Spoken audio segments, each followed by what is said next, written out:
Сәлематсың ба оқушы? Мен сенімен қазақ тілі сабағынан мәтін деген тақырыпты өтемін. Мәтін дегеніміз не?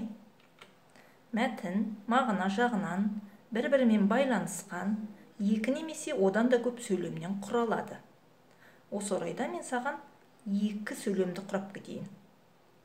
Далада күн күрт суыды, артынша қар жауды.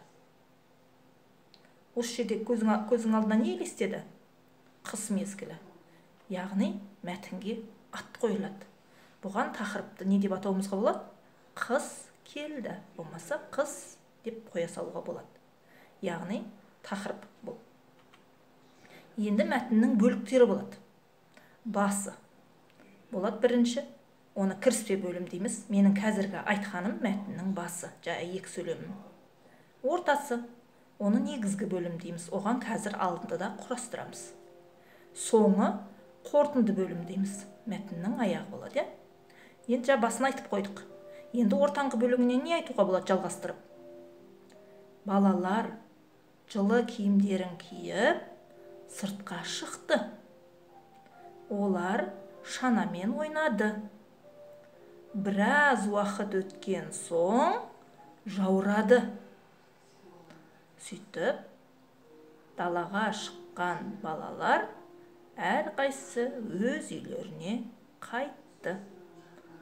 Міне соңын өстіп аяқтауға болады. Мәтіннің басы, ортаңғы бөлігі және соңғы бөлігі міндетті түрде болу керек. Егер басы ғана айтылса, мәтін аяқталмай қалады. Ой аяқталмай қалады, соңы аяқталмай қалады. Сол үшін осы бөліктерге назар аударыңдар. Енді мәтіннің түрлері болады. Олар әңгімелеу, сипаттау, пайымдау. Әңгімелеуге жеке тоқталайын. Әңгімелеу мәтіні бұл не істейді, не істеді сұрағымен қамтылады. Мысалға, далаға балалар шықты, олар ойнады дегенде шықты, не істеді? Не істеді? Ойнады деген сияқты бұл бірінші айтылған мәтініміз қандай мәтін екен? Әңгімелеу мәтіні. Екінші, сипаттау мәтіні. Бұл қандай сұрағы көп қойылған сөйлемнен қамтылады. Мысалға, мынандай мәтін айтайын. Бүркіт. Ол жыртқыш аң. Оның түсі қоңыр ала. Оның тырнақтары өткір. Қанаты үлкен деген сияқты бірнеше сөйлемнен құралған мәтін оқып жатырық, Ол мәтінде байқағандарың қандай сұрағы көп кездеседі? Қандай? Өткір. Қандай? Қанат үлкен. Қандай? Жыртқыш. Тағы да осылай жалғасып кете береді. Яғни бұл айтылған мәтін қандай мәтінге жатады?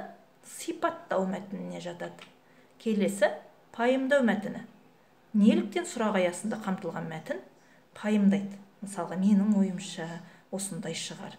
Өйткені ол сондай, себебі ол сондай, сондықтан ол солай болды дегендей жалғаулықтар қолданылады мәтіндегі сөйлемге. Ал енді мәтін оқуда кез келген. Ол осы мәтіннің үшеуінің қай түріне жататынын ажыратып біл. Яғни, сонда ғана сенің осы мәтін туралы тақырыпты толық меңгергенің өзіңе белгілі болады. Және өзіңді өзің бағалайсың. Егер ұнаса, лайк басып менің каналыма тіркел. Сау бол.